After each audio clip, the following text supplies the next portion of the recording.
Yes, this video is an excuse to talk about how frickin' cool Beyblade X is, but the video title isn't meaningless.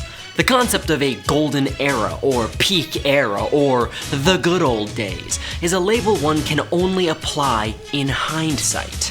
Every fandom has one, you know, the first big Pokemon boom, or the days when all it took to play Yu-Gi-Oh! Was to find some other kids who were playing during lunch. The time when Homestuck was big enough to create a joyful community of young people discovering themselves, but not big enough to completely ruin every anime convention yet.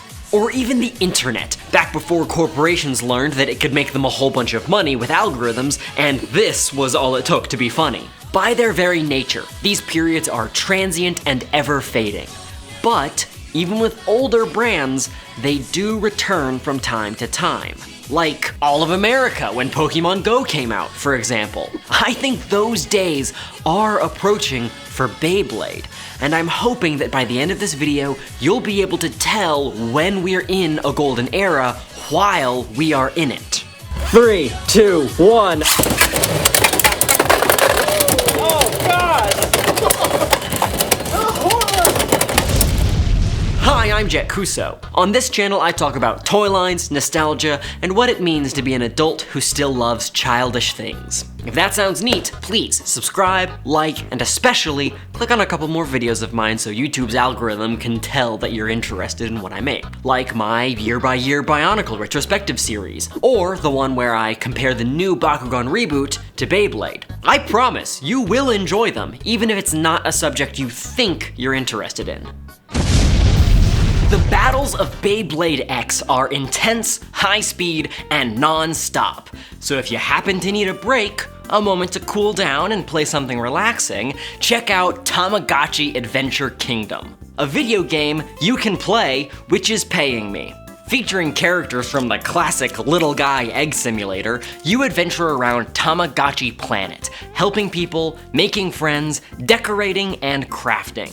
You may be a literal baby, but that doesn't mean you can't build a bridge or wield an axe. I never run out of materials when I play these kinds of games because I can't stop myself from picking up every weed and chopping every log I come across. Clean it all, it must be clean. There's a part where this talking hot spring gives you exposition about how some of the critters in the game work. And your character's just like, yeah, I know that already. I live here, dude. It's very charming. Everything in this game has a face. In fact, there are 300 individual NPCs in the game, a handful of which you can actually play as. There's just as much renovation as there is exploration as you venture into many unique environments, helping rebuild and earning the love of pretty much everyone you meet. All this love will be the key to saving the planet. True. You wanna play? You wanna play, don't you? Well, to play Tamagotchi Adventure Kingdom, you'll need an Apple Arcade subscription, and when you download it using the first link in the description, you'll get 1 month of Apple Arcade for free if you've never subscribed before. Download now with the link below, or scan the QR code on screen and join the wholesome, feel-good adventure. These pretzels are making me thirsty!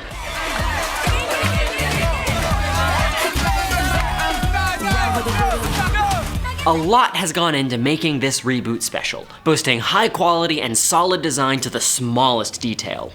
And now, starting from the least to most significant features, a quick overview of the bays themselves before we get a bit more conceptual. Firstly, they look very nice. Clean and simple to start, but getting bolder in colors and designs as time goes on. The art on the... Okay, so I called these bit beasts in the last video and then got murdered by facts and logic in the comments, so I think they're called gear chips now. So the art on the gear chips is meant to look very sporty, like a sports guy logo. And it does! You could slap the Dallas Mavericks logo right on there.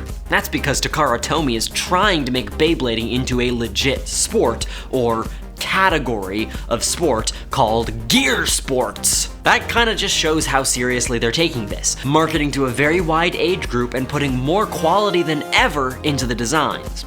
Cause while looks are important, they're not as important as feel.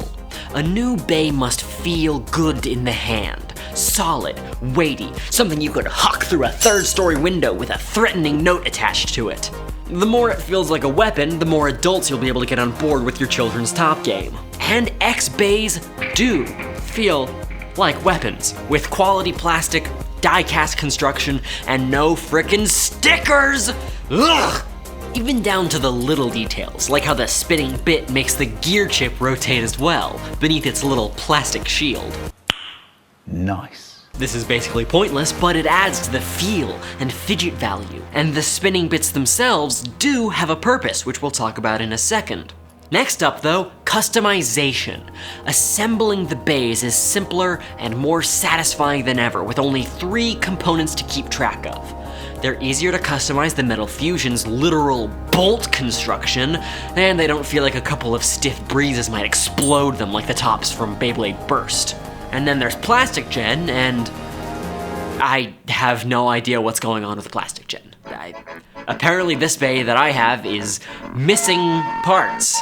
Seems fine to me, but I don't know what I'm talking about. Anyway, the only parts to keep track of now are the bit, the ratchet, and the blade, each of which affects the performance in surprisingly significant and predictable ways. Except the ratchet. I'm convinced that no one knows what different ratchets do. Just like when wine experts can't tell a red from a white when you blindfold them. Like, yes, the ratchets make them higher or lower, but what are the bumps? What's all this frickin' stuff inside do? But just to give the experts a chance to chime in, here's what expert Baytuber Illinuk says. Jake, what are Beyblade terms? Tell me what ratchets do. Okay, so the importance for ratchets is you want your bay to be as round as possible, as short as possible, okay? Anything above 60 is making your bay worse, although that might be a bit of a hot take. Some people might disagree. Ideally, you want your ratchets to be round because that is the weakest part of the bay for its burst resistance. This is the 970 ratchet, and one of the reasons it's so strong is because it's really round, okay? But you can see at oh Lord. You can see at 360 has a little bit more of a triangular shape. You're messing it up. In summary, you want your bay to be low and you want it to be as round as possible. And that's basically all you need to know about ratchets. Thank you, Jake. You're welcome. Nook out. Goodbye. I'm not paying you. What? Now zero in, if you will, on this.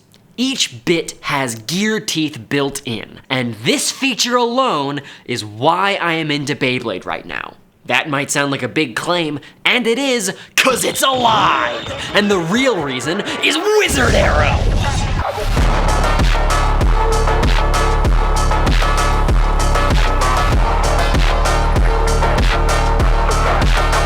But the gears are important though. Why? What do they do? That's a matter of action. Action is the best thing that Beyblade X gets right, and I will show some more battles to explain, but the action in question might end up pretty different between America and Japan. He's an importer-exporter, okay? Believe it or not, I'm actually fairly new to Beyblade. Apart from a brief stint at the start of Metal Fusion, and Tyson inspiring me to wear all of my hats backwards when I was 4, 'cause, and I quote, "that's how dudes wear hats." I thought a dude was a special kind of boy that was cool. But I've learned through being adjacent to Beyblade for over a decade that its history is marred by the ongoing trauma of shared custody between Takara Tomy and Hasbro, with Takara products hitting first and Hasbro typically following with an import God knows how long after the fact. Hasbro has a notorious habit of nerfing Beyblades when they import them, cutting the speed of the launchers, removing features, simplifying components, and reducing weight, all in the name of safety. Sorry, I meant profit margins. From what I've heard, Beyblade Burst especially was heavily butchered for a good portion of its run until the Pro Series came out, which were more expensive, but which more or less imported exact Takara Tomy Beyblades. And after much concern and speculation, Beyblade X is similarly being imported to the West unchanged, unnerfed, unhazed. Something no one would have bet on, especially given the full metal and brutal speed of Beyblade X launchers. They fly wildly out of arenas, chip fingernails if you grip them wrong, explode, and even chip shreds of metal off of each other to leave the bottoms of arenas delightfully sparkly. In light of this, the standard Hasbro move would be to declare, no, too dangerous for little white boys, and trash the quality so that they only spin at half the speed. But no, it's exactly the same. Even the packaging is basically the same, with the Takara Tomy logo and everything, marketed to boys of all ages and genders. And yet there is a difference. A couple differences technically, like the bays having their names slightly changed, and the fact that Hasbro is actually designing and releasing new Beyblades exclusive to the West. They're all redesigns of existing Tomy bays, but any change in shape will still affect performance somewhat. After a long wait, these Hasbays are rolling out across the continental United States now, and the big old starter set, which you need to be able to play, is smaller and a different shape from the Tomy Stadium. That might not sound like a big deal, but holy cow, it changes everything about how the battles go. This is the standard Tomy Stadium. Punch in, enhance, teeth line the edge of the dish, just like on the bits of the tops. This is the Extreme line, which allows for a game-changing new move called the Extreme Dash. The gears on the interchangeable bits gear with the gear to send the Beyblade gearing around the gear back into the center to slam into an unlucky or static opposing bay. This may happen randomly, or may be an intentional move if you launch just right, or use a bit like Gear Ball that's more likely to mesh with the Extreme line. And an Extreme Dash is the best way to get an Extreme Finish, where the opposing bay is knocked out of the stadium through this port. It's risky, because you could also throw yourself out of the extreme zone, but you'll get more points if you win a round in this manner, making it high risk, high reward. But I'll point out more points about the point system later. The spinning bits work like synchros in a car's gearbox, spinning freely when it first hits the wall, and then gripping once the rest of the Beyblade can get up to speed. The bays are so fast that, if not for this, they would grind and bounce off the extreme line whenever they made contact, losing a lot of speed in the process rather than actually meshing with it. Like I said, the Extreme Dash gimmick is the reason that I got interested in Beyblade X. Aside from Wizard Arrow. Because a lack of action is kinda what got me bored of Beyblade back when I was a kid. In your memory, it might seem really intense because you were young, but far too many playground Metal Fury battles were won in the most boring way possible. Just watching two tops slowly hover around and gently clink till one of them gets ill and dies peacefully in its sleep 14 years later.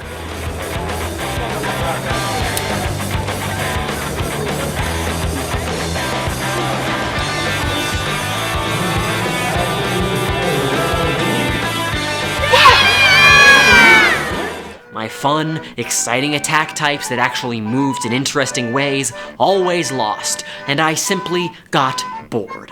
And to my understanding, a stamina-based meta became standard in Beyblade Burst as well. With the drawbacks of maybe you're launching yourself into the gutter, but we will see. Now it is a battle of attrition. We are knocking each other to the other sides of the arena. So much recoil going on. Get away from me. I don't want you anywhere near me. Yeah. And Iskandar. But with Beyblade X, even battles that do end in a stamina finish usually begin with huge hits and explosive action that deal noticeable damage to the other top. Beyblade X battles, as an adult, feel the way Beyblade battles used to feel when you were a kid. Even battles between two copies of the most stable bay in the game may still end with an extreme finish in the first 5 seconds, and no two rounds are ever the same. The extreme line pushes bays towards each other constantly, so you rarely end up in boring Orbit City, and an extreme finish feels the same as a critical KO did in Bakutech. High risk, high reward, turning the big moment of victory into an even bigger moment, thus emphasizing the most exciting part of the game. So that's the Tomy Stadium, and here is the Hasbro Stadium. They call these the knockout zones and this the accelerator rail, but I'm gonna keep using the Tomy terminology because it's the ones that I've been using. I've been using those words already for like half a year. It might seem like the size and shape difference is insignificant between the arenas, but Beyblade X is so fast and so intense that the smaller size and altered shape completely changes the meta. Brief sidebar here, cause yes, Beyblade has a competitive meta just like a card game. People share tournament-winning decks of Beyblades online with the exact winning combos they used. These things ebb and flow when new products are released, and when new combos get made to respond to whatever's popular. It's shockingly strategic for a game that looks like utter chaos. Anyway, so far, it seems like the Hasbro Stadium adds yet more aggression to the game, shortening matches and putting more emphasis on how you launch over what combo you use. Things like launch angle, positioning, and rip strength? Pull force? Yank level? I don't know what the terms are, I'm new. Against what you might expect, sometimes you might want to pull softer to avoid recoil, rather than pulling as hard as you can every single time. It's just as easy to go too hard and send a top flying as it is to run out of steam too soon. We'll see how it all shakes out over time, but there's sure to be a lot of running disagreement in the community over which stadium creates a better version of the game, which should be used at tournaments, and yada yada yada. The wiles of an energized fandom need not ruin the boons of a golden era. The final thing that may lend to Beyblade X being the best the brand has ever been is, believe it or not, Takara Tomi's ability to balance the meta.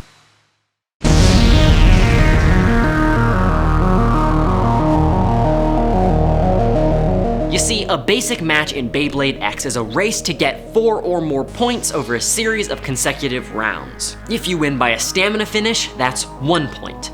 If it's an over finish, aka the pockets, or a burst finish, aka you've died, you get 2 points. And an extreme finish gets you 3 points.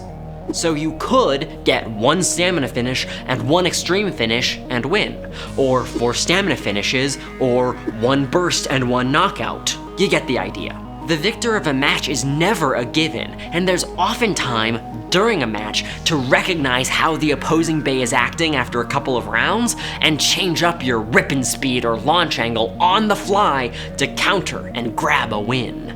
But what stops the meta from turning into a whole bunch of people using the exact same best combo, turning everything into a stamina waiting game? Well, potentially, it's the limited parts list that says for each one of these parts you use in a combo, you give your opponent 1 point at the start of the match. Controversial, I know, but I prefer it to an outright ban list as a way of evening things out and preventing things from stagnating in tournaments. I've seen matchups that would be easy and obvious turn out quite close thanks to the list. Now, if only they'd make it so using really, really bad parts gives you a point, then I could actually win a tournament. I feel good about it! Live, damn it! Live! Every precious moment as if this was the last year of your life. Back in 2019, in the heyday of the now-dead Bakugan TCG, we were all having a fantastic, bright-eyed time when a then-new, now-old friend of mine said something along the lines of, "I hope you make sure to really stop and enjoy this, because these are the good old days." They'd been through enough TCGs to know when the golden age was upon us. And even though I had a fantastic time in those years, I didn't quite get what my friend had meant. And I've thought about it a lot since then, because they were completely right. It was an amazing, joyful time that comes very, very rarely, and in spite of bad fans who may try to ruin whatever's people are having fun with. Everyone, I think, can summon moments from their memory of incredible, basic splendor. Whether it's an arcade cabinet in a laundromat as a kid, or the smell of that shore, of that creek, a store shelf full of Bionicle canisters, those few days when you couldn't walk anywhere without meeting other people catching Pokemon on their phones, or the place you'd sit to wait for the bus while trading toys with other kids. Places, smells, people you can't return to, and even if you could, you'd be different now. We can't go back, but in truth, we never stop making those memories. something in your life, right now, will be one of the things you want to go back to someday. And wouldn't it be amazing if we can know what those moments are while we're still there? That's sort of what I'm trying to do with these toys right now. Maybe it's a silly thing to focus on, but even something like this is transient. I might have these toys till I'm 80, but I'm going to feel things while playing this game with my friends that I may never feel again. Wow. Dude, Phoenix is crazy. Shadow Wizard Money Duel. We love casting spells. And the brand is only going to get more complicated from here, and people are only going to get grumpier and grumpier about less important things, as fans tend to do when they're well fed. But right now, the Beyblade community is alive and thriving, and the stuff is as good as it may ever get. So whether or not you're going to join in on this particular moment, I'd implore you to take the time now and again to appreciate wherever you're at and look for the things you'll wish you could go back to. Whether that's a good cup of coffee, a hobby you're uncritically enjoying, a particular breeze in a particular spot, or especially the people you choose to be around and what you're all enjoying together. The golden era will come and go for many things across many parts of your life, but it's always somewhere. This is Jett, and I'll see you next time. Huh?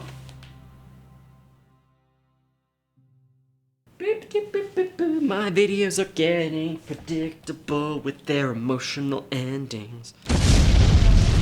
Wow, I sure did just put up 3 videos within 10 days.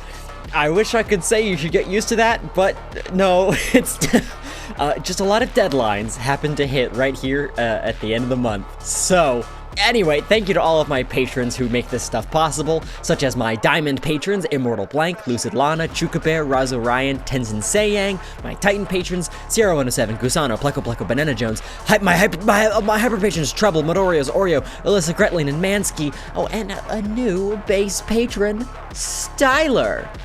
Yeah! If you want to join, you can get access to the Jett exclusive Discord server where we talk about all kinds of hobby Annie stuff. Beyblade, Bakugan, Bionicles, Transformers, all of it. It's great there. I love this little community. Thank you guys. Patreon.com/JettKuso.